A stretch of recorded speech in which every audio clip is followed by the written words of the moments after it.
Yeah, sa una mong attend ng hearing, yung email, i-preprint na yan. Tapos, ano lang, text-text na lang sa mga PNP na commander, mga ganon. Ha? Yan. Doon ka madadali.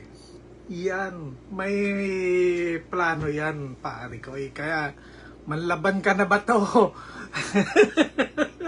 Katulad ng ginagawa nyo sa Tokhang na kahit walang kalaban-laban manlaban, hihikayatin yung manlaban. Ikaw ngayon ang manlaban ba to? One time, big time to, pare ko in one day. Kasi sa second day is not hindi naman kasiguruhan na pupunta ka pa di ba? Sa second day, kaya siyempre shoot ka na sa first day mo pagbalik ng Senado. Di ba? Yun ang kwan doon, malupit. Parang tatanga-tanga ka lang doon na kunwari, pre ako, fake news yan, fake news. Yung warrant of arrest, wala yan. Okay, sige.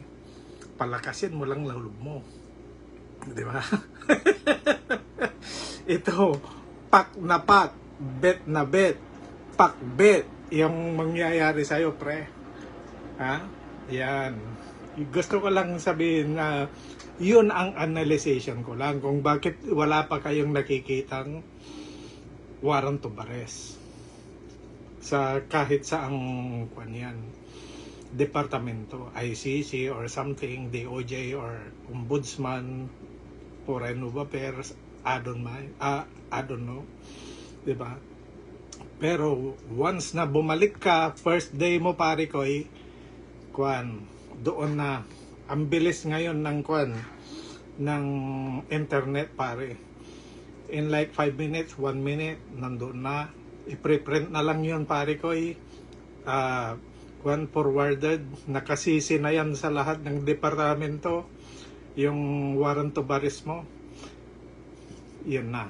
Tapos na ang maliligayang araw mo. Yun ang sabi ni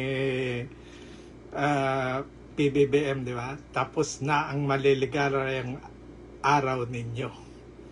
Mga ganon, yan. So, ganon na lang, pare ko. Bahala ka na sa buhay mo. Mabuhay ka hanggat gusto mo. Mr. Senator Bato de la Rosa. Peace. Good luck, man.